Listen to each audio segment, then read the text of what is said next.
The line between what is a remaster and a remake is ever blurry within the video game medium. You wouldn't think this be the case since those two terms are pretty well defined, even within the video game medium, with a remaster generally being a game that is being touched up to modern resolution, or even have touched up graphics, with the base of the game still being the same, while a remake pretty much, well, remakes the game from the ground up. But things get a bit murky when there are remasters that go way beyond what a standard remaster do, with it also revamping the combat engine and various gameplay aspects, while there are also remakes that rebuilt the game beautifully on the presentation side of things, but the gameplay side is left untouched. So it's understandable why differentiating a remaster and a remake can be a difficult task sometimes, especially for video games since it has so many aspects and layers to consider, from the visuals, the story, the overall gameplay, and so on. Which now gets us to Crisis Core Reunion, the game this video is primarily about. Now Square has pretty much marketed this game as a remaster of the original Crisis Core, which was a prequel piece to the original Final Fantasy VII, released on the PSP, where it followed the journey of Zack, a character that has important significance to Cloud. But to simply say that it's just a remaster would probably not be giving the game its proper dues. Granted, I can see why Reunion is labeled like that. Reunion is still very much Crisis Core still at its essence, to both its strength as a game and even to its detriment sometimes, with how it was designed with the PSP limitations in mind, as well as how it has a few of the same problems the original has at its core. But the enhancements and additions made to Reunion cannot be understated, with it greatly enhancing the experience of the game, to the point where the only way they could make the game any better was to outright redo it from the ground up. Yeah, the enhancements and additions are that game-changing, particularly to the gameplay aspects of Crisis Core. But I guess I should go more in detail now about those enhancements and explain why Reunion is beyond your typical remaster, as well as talk about Crisis Core in general. Hello, this is Peter/Sirus from Sirus Gaming Spot, and welcome to my dive into Crisis Core Reunion.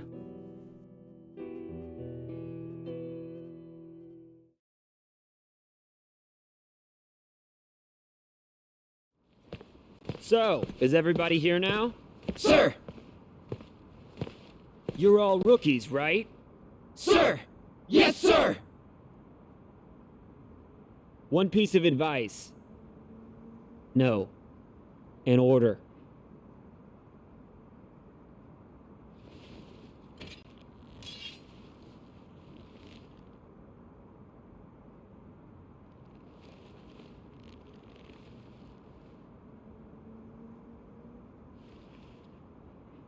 Embrace your dreams.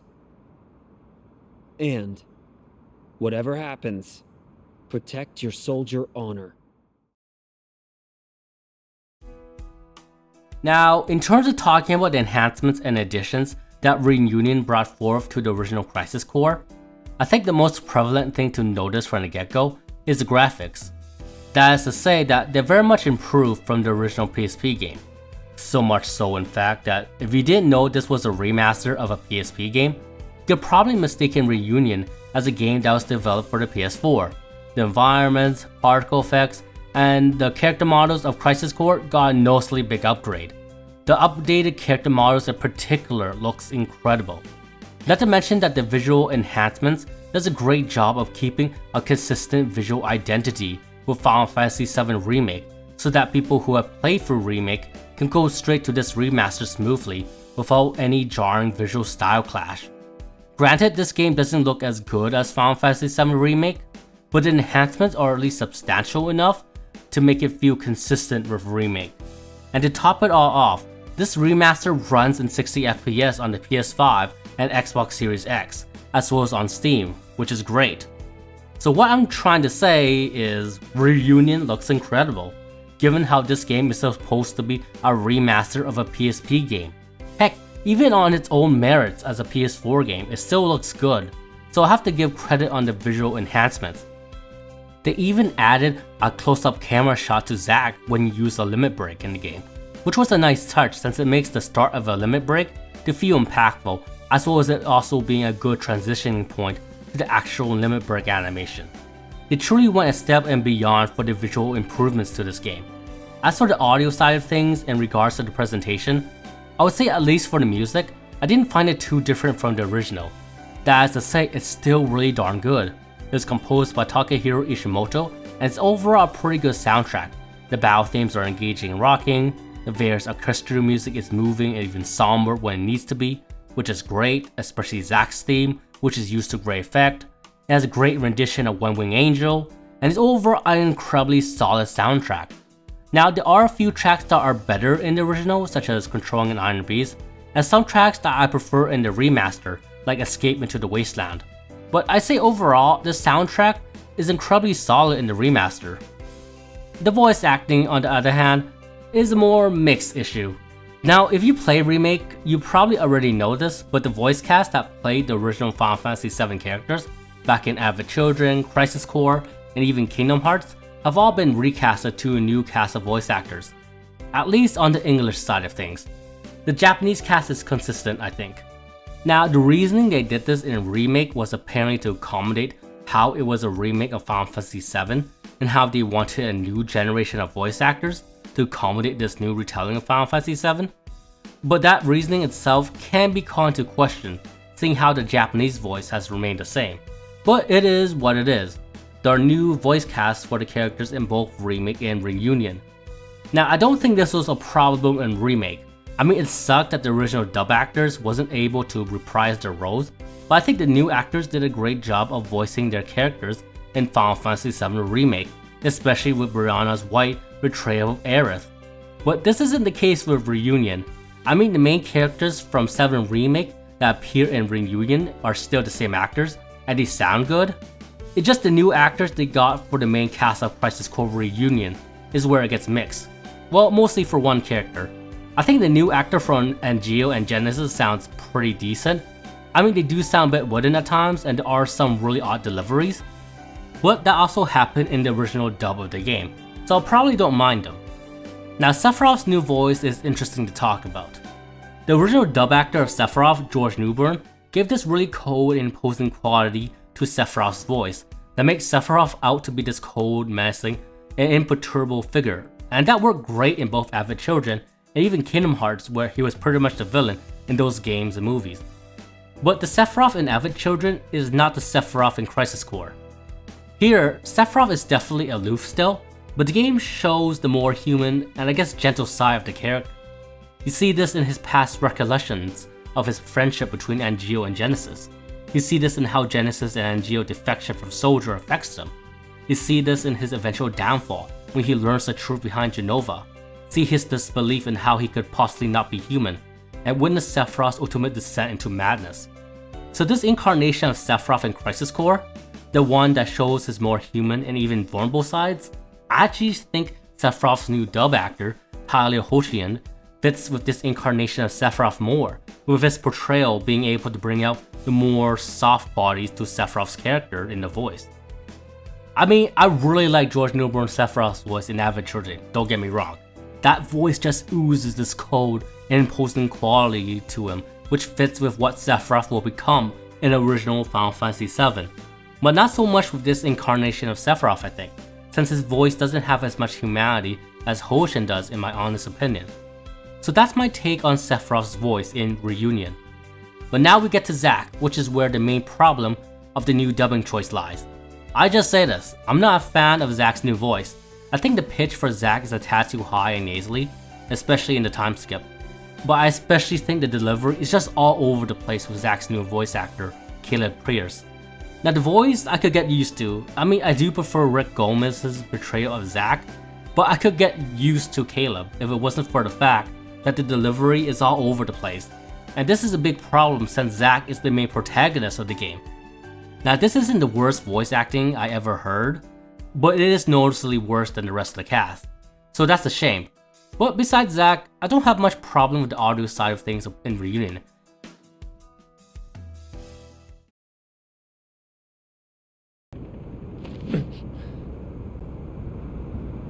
Embrace your dreams. And whatever happens, protect your honor. As soldier! Come and get it! We now get to what is perhaps the most mixed aspect of the game. That is to say, the story. This is true for both the original game and in Reunion. I mean, there are some really good moments and aspects to the story of Crisis Core, but it's also marred by a lot of stupid stuff. But before I get to talking about it more, I guess I should talk about if the game made some modifications to the original Crisis Core storyline, since Remake did change things to the Midgard arc of the Final Fantasy VII storyline, which is the part that Remake adapts.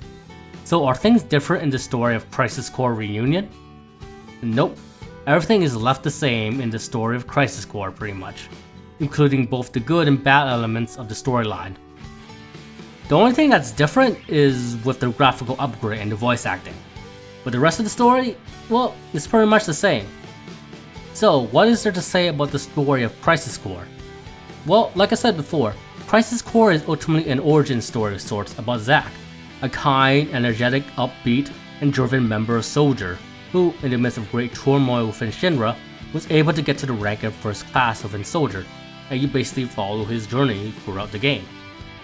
Now, Zack himself was a pretty important figure to Cloud in the original Final Fantasy VII, with Zack not only being an important mentor or big brother figure to Cloud, but also plays an integral part of Cloud's psyche for a better part of Final Fantasy VII.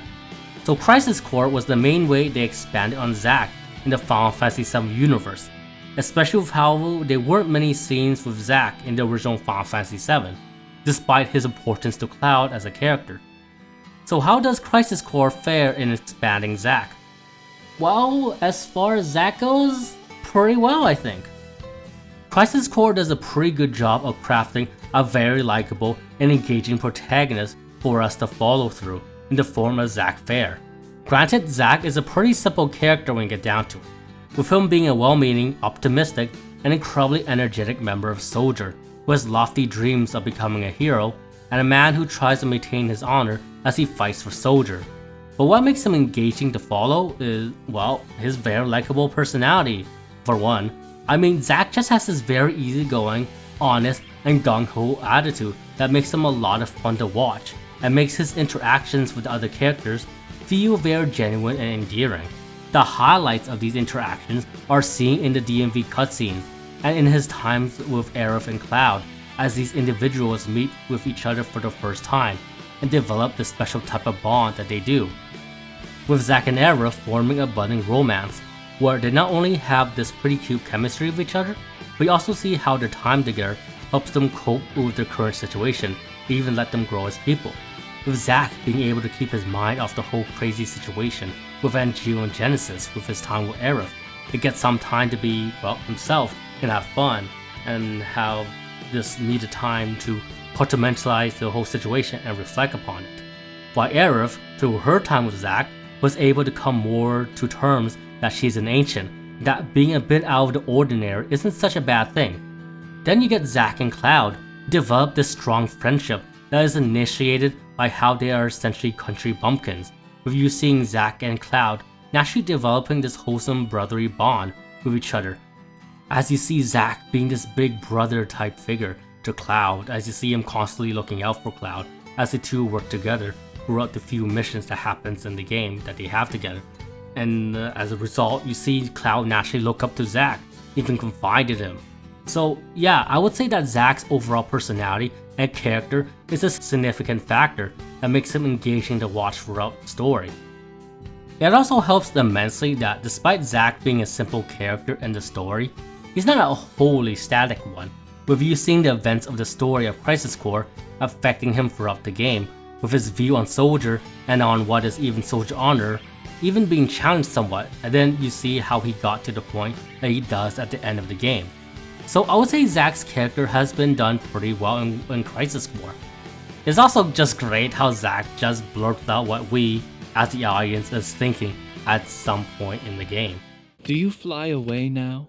To a world that abhors you and I? Shut up! All that awaits you Shut up! I'm is a warning you! somber morrow. So yeah, Zack's great. I also like Sephiroth in this game for the reasons I talked about before when I was talking about the voice acting. You know, with how we get to see the more human side of Sephiroth in this game, via witnessing the friendship he had with Genesis and Angel, and then witnessing his eventual downfall to madness as you see his ties to his humanity is promptly cut. Due to both how his friendship with Genesis crumbles, as well as him learning the truth of his origin. Suffice to say, I do like Zack and Sephiroth in this game. The problem though has got to be with Genesis, which is the part that drags the game's story down. I mean really drags it down. I mean Angel isn't written the strongest in the game too, but Genesis is definitely the bigger problem to the story. But I guess I should talk about Angel first before Genesis. I think Angel is okay. He works well enough for the mentor role for Zack, I think, and it is interesting to see how he takes to the fact that he was basically an experiment baby, like Genesis and Sephiroth was, and see his reaction and development toward that fact, and then see how he was able to come to terms with it with the help of Zack, with you eventually seeing how he was able to go in his own terms, and being able to pass on the qualities that he wanted to the person most important to him at that point, and leaving behind the parts that he didn't, with this scene playing a great parallel with what happens with Zack and Cloud later on at the end of the game. So all that sounds great. The problem though is that you barely spend any time with Angel in the game. Heck, the mental role that he got with Zack, you only get to see that in what is basically one chapter of the game at the start. That's barely any time we get down to it. I mean, I think Angel still works okay, but the game could have done a much better job with his character. Now for Genesis, if I could describe this character in one word, it'd be loveless. By that, I mean the character just recites lines from this book he loves. You think I'm joking? 80% of the things Genesis says are just quotes from Loveless. And the way he just smugly just quotes it whenever he has the chance to, as if it has some deeper meaning in relation to the situation at hand, when it doesn't, just makes Genesis feels like the most pretentious thing ever. What makes it even worse is that we don't even know why the man loves Loveless so much. We just know that it's his favorite book, that he likes reciting it, and that the final act of the book is lost to time, with its deeper meaning being open to interpretation. In that he decided his goal was to figure out the ending of Loveless. That's it. And since we don't know why he loves Loveless so much and how it could relate to his character, it makes the Loveless part of the character feel so overbearing and worthless, which is a problem when he recites it like most of the time when he's talking. That part even overtakes the other parts of Genesis' character that could possibly be interesting, like Genesis and Sephiroth's so-called friendship, how Genesis initially looked up to Sephiroth, which eventually turned into envying him and even being jealous of Sephiroth, with Genesis eventually seeing Sephiroth as a ghost to surpass. Genesis having to deal with both not being human and dealing with the degradation that he's experiencing in the game, and so on. But nope, all of that is overshadowed by Loveless. As a result, you get a character that feels so boring and frustrating to follow in the story. This is especially a problem when he's the main antagonist of the game and the one that's basically driving the plot. So as you can see, Genesis just sucks, at least to me. He pretty much is the reason why the story is so mixed, in my opinion. Like, I think the story has a lot of good moments with Zack, Aerith, Cloud, and Sephiroth, and Angel with the side characters also being pretty cool, like with Cisne and Sung. It's just Genesis that drags the whole experience down, which is a great shame.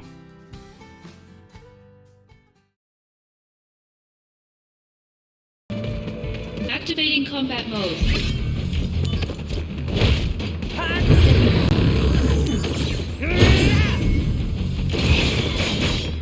Taking you down a peg.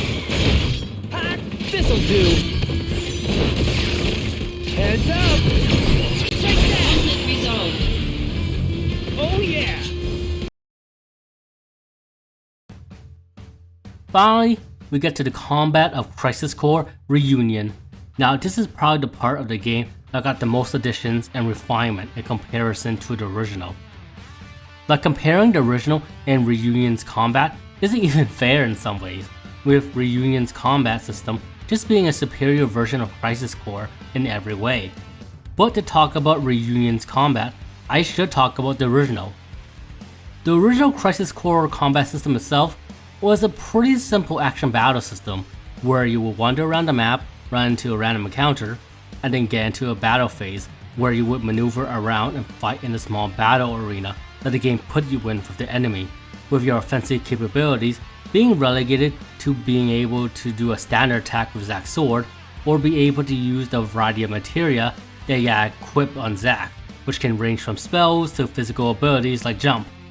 And then you would choose your offensive capabilities from a command list, which isn't the most fluid thing to do in a real-time action combat system, since you have to waste time scrolling through your options rather than being able to activate various attack abilities with different button presses on the fly. But I digress. You can also block and dodge as far as defensive capabilities are concerned. That is the original game's combat system in a nutshell, and it was a pretty simple combat system and was somewhat fun at the time, even if there wasn't much to it outside of just spamming the best offensive option you have against an enemy. There wasn't like a mechanic in place that encouraged you to play in a specific fun way or a combo system. You just go in and wail on the enemy with your best attack and then dodge or block accordingly.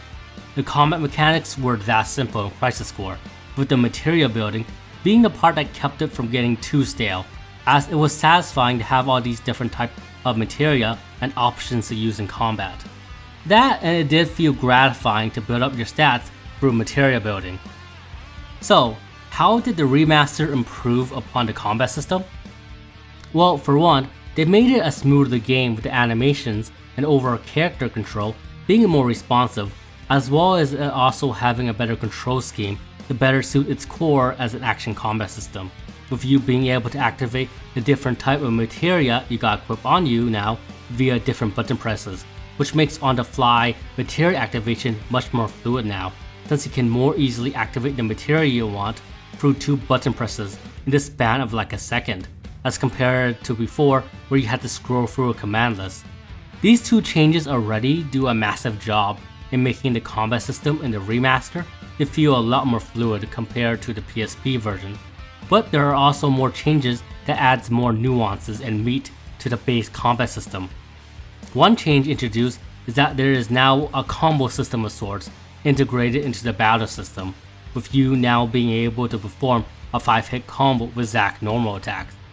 Now this by itself wouldn't really be too big of a deal.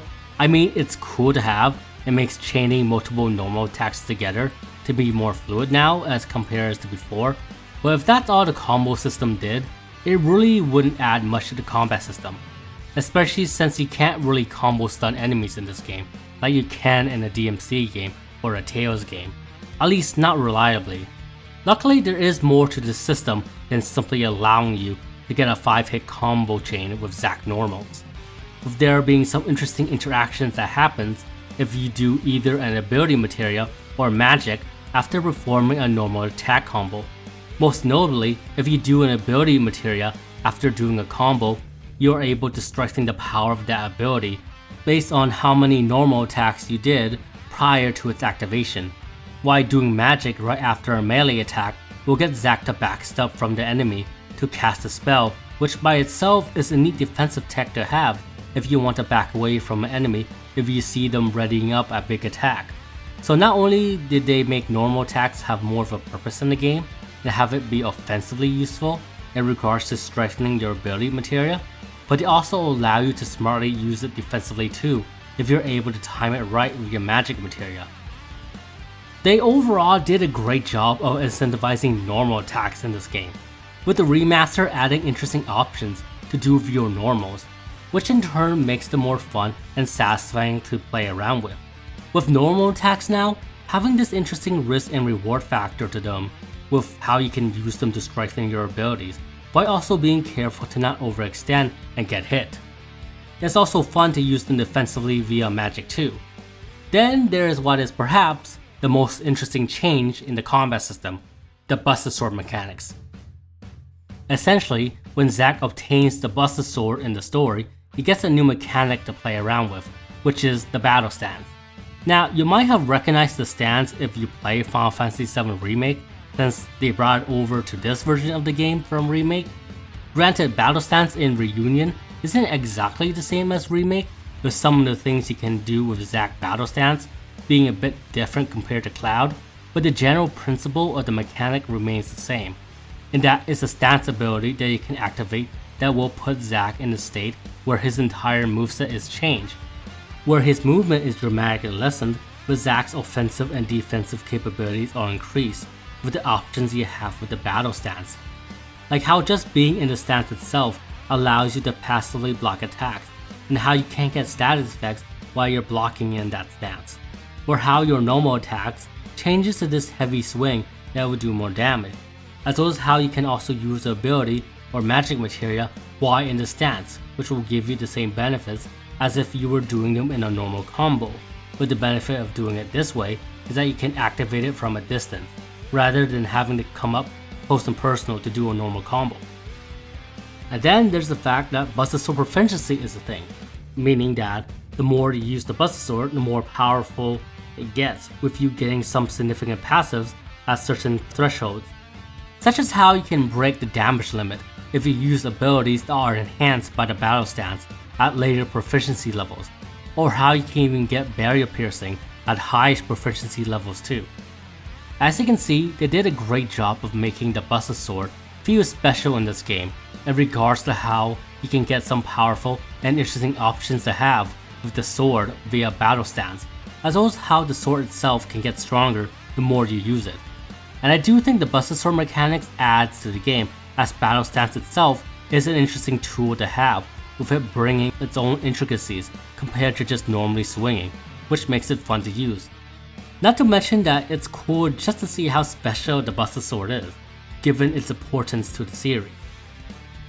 Another cool addition that I like in the remaster, the grading system.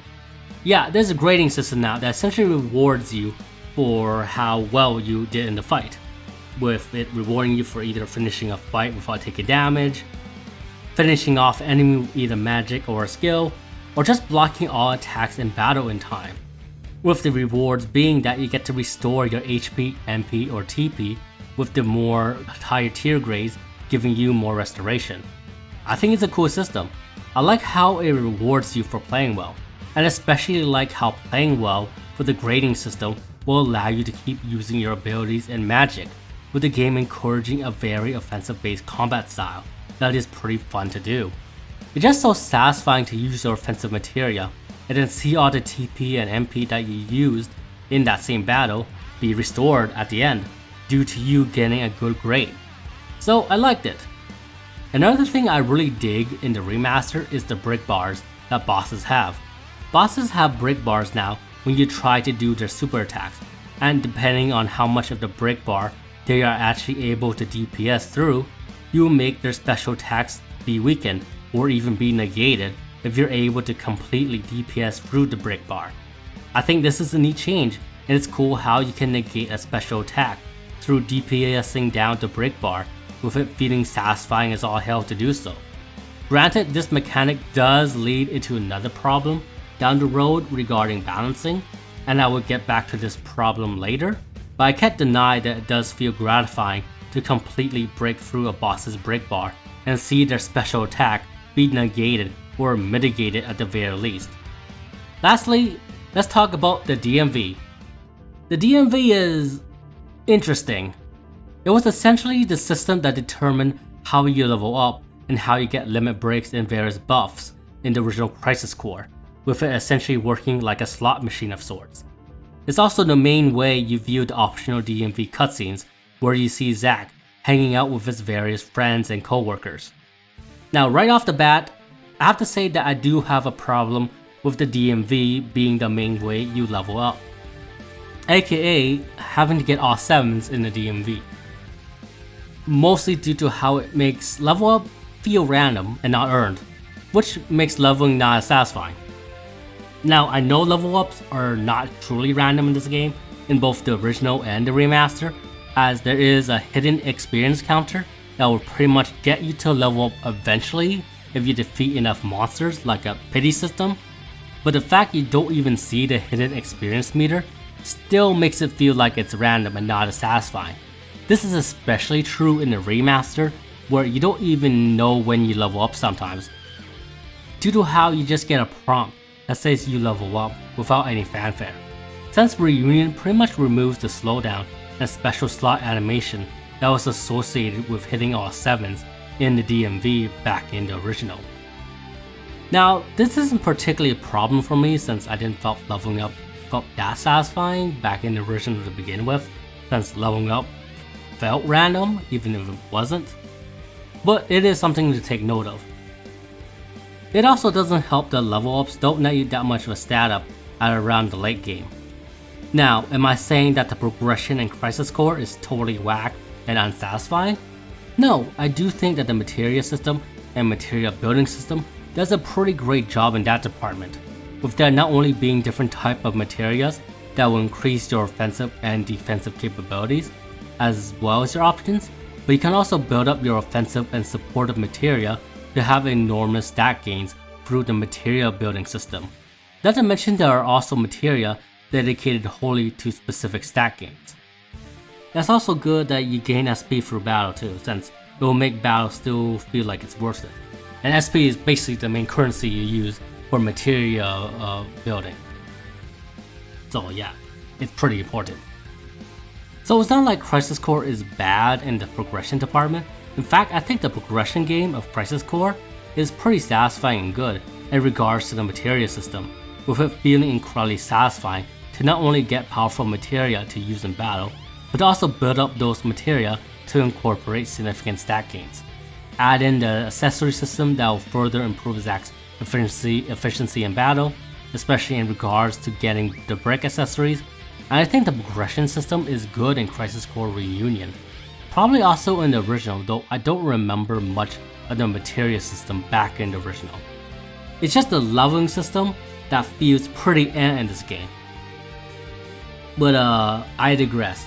I went on a tangent a bit, but I did give you guys my thoughts on the materia system in the game, so it wasn't all a waste, I think. Going back to the DMV. As you guys can surmise, I'm not that big of a fan of how the DMV handle your level ups, but how about your buffs and limit breaks? I don't actually mind them being done with the DMV. I mean, it kinda sucks that you can't manually use your limit breaks with how it's tied to RNG, like the buffs, but I will say that when you do get either the limit breaks or buffs, you really do feel the impact of the moment, with it feeling pretty hype. So I would say that I don't mind the DMV. At its best, it can bring some exciting and explosive moments to the usual gameplay loop. At its worst, it's just something you can ignore in the background, with you occasionally getting to see a super move being done, or getting buffs that will allow you to spam some of your moves without worry. So I'm pretty neutral on the DMV in regards to how it handles the limit breaks and buffs.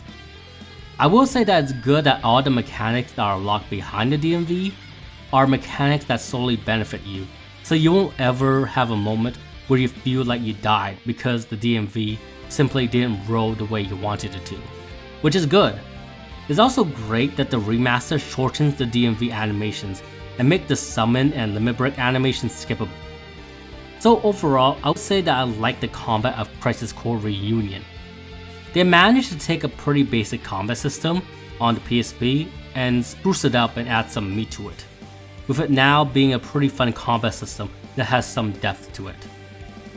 Granted, I don't think it's a great combat system, but I still had a lot of fun with it, and it's still a good combat system when you get down to it.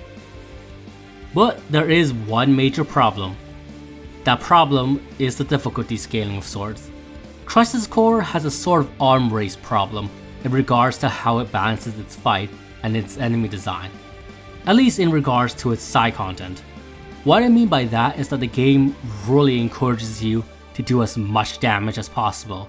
It encourages this with both the break bar system, since you're rewarded for doing as much damage as possible during that short time frame, as well as how inflated enemy stats are in the higher difficulty missions. So why is this a problem? Well, mostly due to how the most efficient and sane way to play the game's higher difficulty side missions is to build up your offense so much that it gets to the point where you're one-shotting enemies. And I say it's the most sane way due to how you yourself can get one shot by the enemies due to how inflated the enemy stats are in the higher difficulty missions. Not to mention that enemies' HP values just get insane at the higher tier missions. So you're forced to find builds and materials to try to one-shot enemies before they can one-shot you, so that you can have a chance at going through the mission.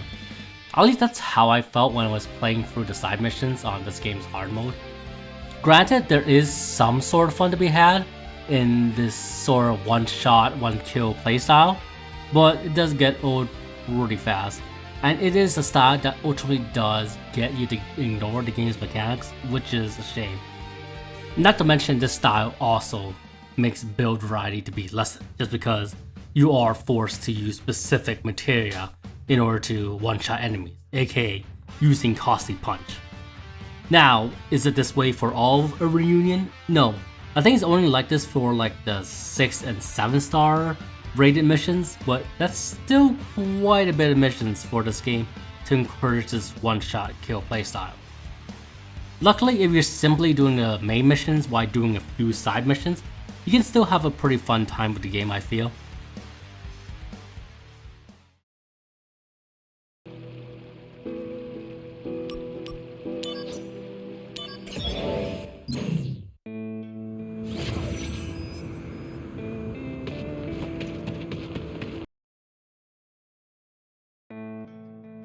Well, we have talked about how the game looked and its overall presentation, the story and characters, and the combat. The only thing left to talk about in depth is the side missions, mostly because a good amount of the content in the game is in the side missions. I've already talked about the difficulty scaling of the side missions, so I will leave that aspect alone, but what are the side missions like in the Crisis Core Reunion? Well, they mostly just consist of you navigating through a small dungeon area, where you are trying to get to a specific point in the map, where you will probably face a boss, with there also being treasure littered throughout the map. And through the process of navigating through the dungeon area, you'll be facing a ton of enemies through random encounters. And that's pretty much how most of the side missions are in the game. Well, either that or you'll be fighting a version of a boss that was repurposed from the story into the side missions, with them probably being a stronger version of themselves. So what do I think of the side missions overall? They're okay. They're pretty indicative of how this game was originally designed with the PSP in mind, with the missions simply being bite-sized dungeon crawling experiences to fit the portable aspect of the original releases. So as a result, nothing too exciting is done with them, since they were designed to be pretty short. But at the same time, nothing too egregious is done with them, besides them being pretty samey. I mean, most of the side missions are just you navigating through the dungeon area and fighting through a mob of enemies till you reach the big boss, which is usually an elite mob monster. So yeah, the game is pretty formulaic when it comes to the side missions. But besides that and the arms race difficulty scaling, there's not really much problem I have with the side missions. Well, I guess the encounter rate for random encounters is a tad too high, but besides those 3 issues, I don't really have much of a problem with them. I think they function pretty okay. They get you to fight a variety of monsters, which gets you to partake in more of the game's combat system. There are some nice cute cameos done with them via the Yuffie side quests, and the rewards you get from them are pretty good. There are also quite a lot of them if you're wondering how much content is in the game. Granted, you can reach burnout with them pretty easily if you just hyper-focus them, but if you space them out with the story missions, they're pretty good fun if you dig the game's combat system. As for the question if the remaster improves the side quests, not really. Well, that's all I got to say about them. Pretty short section, but nothing much need to be said about the side quests really.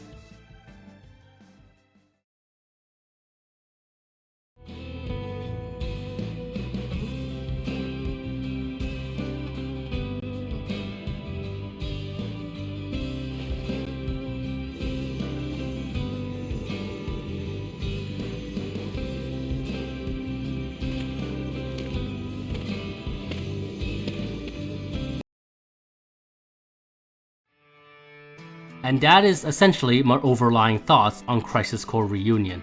It's overall a fantastic remaster to the original Crisis Core. In a lot of ways, it goes a step beyond what is expected of a remaster and provides a better experience of playing the game. You see this in how the game has a revamped combat system that is very much improved compared to the original, and in the graphical upgrade that the game has. You can clearly see that this wasn't just a one and done remaster that Square Enix was trying to phone in. You can see that they did try to do all that they could to make the remaster as good as it can. With that said, despite the revamps, you can still see how the original shortcomings still come full circle in Reunion, such as the story shortcomings, aka Genesis. This is still a remaster at its core despite such valiant efforts.